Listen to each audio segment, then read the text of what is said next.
Hi, hello. In this video, we are going to learn about the failure mode and effect analysis.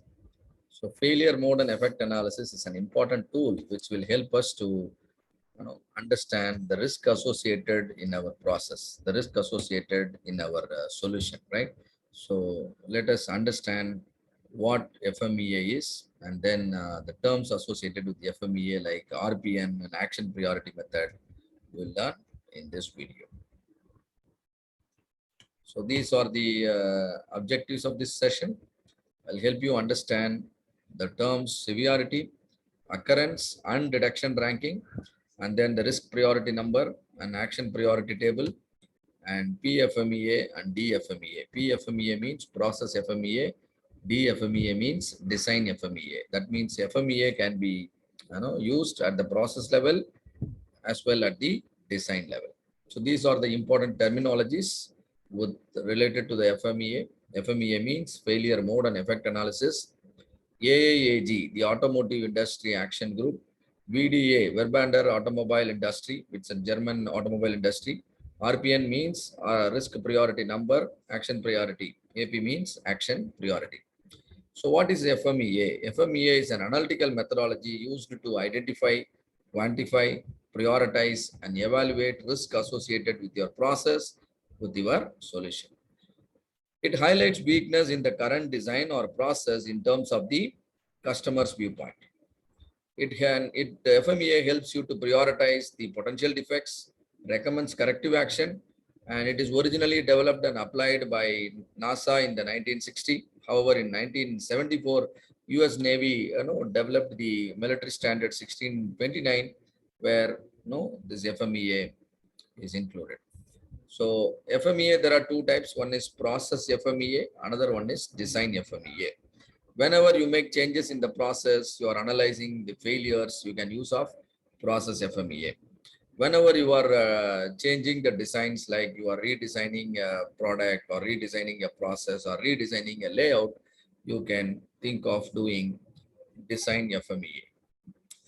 So in FMEA, there are three important terms called severity, occurrence, and detection, and using which an RPN number will be calculated, where RPN stands for risk priority number.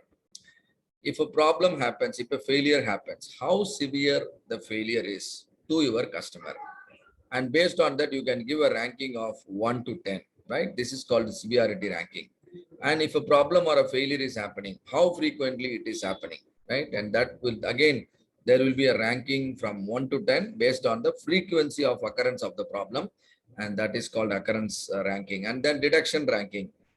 Are you able to detect the failure even before the failure can happen? Or is there, the failure can be detected only after the happening of the failure, and based on which detection ranking will be allotted. And again, that will range from 1 to 10 based on the ease of detection. If you multiply the severity ranking, occurrence ranking, and the detection ranking, then you get risk priority number. So risk priority number is the multiplication of severity ranking, occurrence ranking, and detection ranking. So that means when the failure is at its worst from the customer viewpoint, let us say it is hazardous and happens without any warning, or otherwise, the failure of the aircraft engine when the flight is flying. So these are all, letting us know that the problem is very severe to the customer. So that means, the severity ranking will be 10. Or suppose if it is a banking transaction, you deposited money, but the money is not getting credited in your account. The problem is a really a severe problem from the customer viewpoint. Similarly, the occurrence ranking of 10 will be given whenever the probability of occurrence of the event is 50% or more, right? Whenever the failure probability is 50% or more than that, then we consider the frequency of occurrence as high, and then we give it 10 out of 10. Similarly, detection ranking of 10 will be given whenever there is absolute uncertainty exists in detecting the problem. That means absolutely there is no clue about the failure happening, and so the failure will definitely happen, and after the failure happens only people come to know about the failure. Under such situation, we should give a detection ranking of 10. So what we are looking at it is the lower ranking for severity, lower ranking for occurrence, and lower ranking for detection, so that the final product, the RPN, will also be low. And generally, the industry standard is RPN should be less than 100. For certain process, it should be less than 120, right?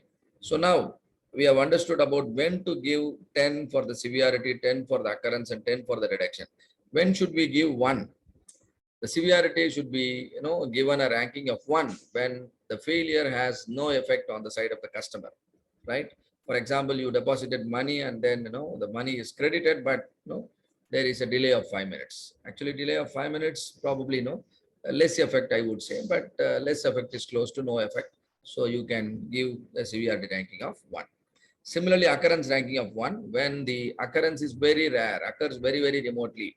Problems happens, but not easily someone can detect it. And for example, the uh, plane crashes. Planes are crashing, but still people are able to continue flying. So that means rarely, very remotely, this kind of failure happens. So the occurrence ranking should be given 1. Similarly, detection ranking should be given when you are almost certain that every defect can be detected before it is happening. You have certain mechanisms in place, and that is called detection ranking of 1. So now you know how to give 1 and how to give 10. The in-between values are available in the table. Maybe you can go through this at leisure. And in fact, the best kind of table is you can create one for your process considering your customers, right? Because all these rankings are given based on the customer's experience and customer viewpoint only. And this is for the occurrence ranking. And see here, when the occurrence is extremely high, we give it a low score. We give it a high score of 10. When the occurrence is very remote, we give it a low score. Low scores are preferred here so that our RPN is well below the requirement. Similarly, this is for detectability, right? For uncertainty, we give 10, and for certainty, we give 1. You can frame. So now let us understand, what are failure modes. See here in a chain block, every individual link can actually open, and then the chain can fail. Same way, in every process, there are certain possible ways a failure can happen and the system can fail. So those are called failure modes. Depending on the complexity of the system, there could be single failure mode, or there could be multiple failure mode, right? And based on which we call the system as either simple or complex. For example, in a ATM cash dispensing process, these are the possible failure mode. Unauthorized access can happen, and then authentication failure can happen. Cash may not get disbursed, and then sometimes what happen, your account might get debited even without withdrawal of the money. So these are all the failures, and sometimes extra cash might get dispensed, right? You wanted to withdraw 10,000, but your ATM can give you extra. So all of these things are considered the failure modes. How we can actually prevent these failures. So similarly, one more example for the car door painting. So these are all the failure modes: color mismatch, quality of paint, amount of coating, and then improper spraying.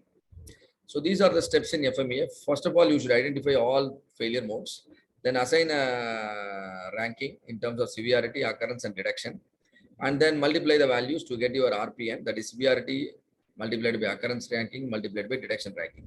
RPN becomes a priority value to rank the failure modes. Potential effects of failure, current controls, and recommended action are to be included in FMEA. And now once you take action, reconduct the FMEA and recalculate the RPN. This is how the FMEA flow will be. And there is one more method called action priority rating, because sometimes what happens, the RPN might not prioritize the process properly, because the importance should be given to the most important should be given to severity, then occurrence, and then the detection. Sometimes it since we always look at the overall value of the RPN, so even problems with lower severity might also get a score of more than 100. So in order to avoid misprioritizing the risk, the another method is developed, which is called action priority rating. It is a rating method introduced in the AAG and VDA FMEA handbook, right? It provides priority level based on severity, occurrence, and detection value as high, moderate, and low. More emphasis to severity, then occurrence, and then detection. And you can choose to use RPN, you can choose to use action priority, or you can choose to use both. I think, in my opinion, using both will be fine. And under such situation, this table will be helpful. See here, for every possible values of severity, occurrence, and detection, the action priority is given. Whenever action priority is high, and then you must give preference, you must prioritize such process and such projects. When action priority is high for two projects, then you look at the RPN value. Whichever project having an higher action priority along with the higher RPN number, that should be prioritized compared to the other projects. So let us see a small case study here, right?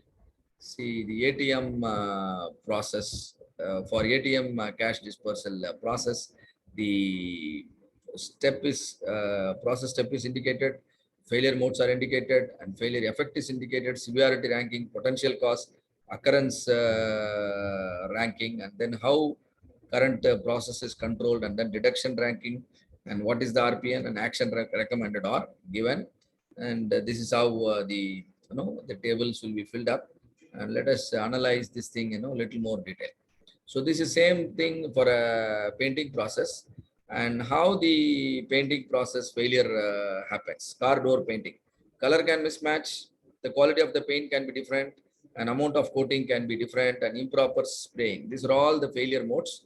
And failure effect, if there is a color mismatch, car door color will be incorrect from the car color, and how frustrated the customer will be. It will be a very severe problem. So a ranking of 10 is given. And what could have caused this failure? The car paint is selected wrongly. And so how frequently this is occurring? And according to the available data, an occurrence ranking of 6 is given. What are the existing control? The painter selects the color manually. And deduction is ranking is 2. Deduction ranking seems to be good. That means the color mismatching is failure is generally detected in a better manner. But however, the total RPN is 120, and now action priority is found to be very high, and so action is needed. So what are you doing? The action recommended is you are introducing automated color detection. When you introduce automated color detection, the responsibility is with the paint shop manager, and along with a color detection machinery is also programmed properly. An action taken, the machine is calibrated for choosing correct color. And by incorporating this change by the severity remains same, because even after bringing the machine based color selection, if the color is chosen wrongly, the severity remains same. So the severity is same. Occurrence ranking is now, occurrence has come down from 6 to 4. Deduction also you have enhanced, and so that also improves from 2 to 1. Ultimately, the total RPN has come down to 40. That means the action priority has become low. This is how you can control the RPN score, by reducing the occurrence, and then ultimately it will reflect in the action priority also. So this is how the FMEA is done, called failure mode and effect analysis. FMEA is an analytical procedure used to identify, quantify, prioritize, and evaluate risk. FMEA is used to reduce risk, prevent problems in process, and used in regulating a process. Failure modes are the possible ways a system can fail. RPN number is used to provide a risk assessment value. Higher RPN means the risk is more, and the standard value industry referred value is should be less than 100. Action priority was developed in order to emphasize failure modes for a corrective action. PFMEA is performed for processes, and DFMEA is performed for designs. All right. So thank you for watching this video. I'll see you in the next video with another interesting content.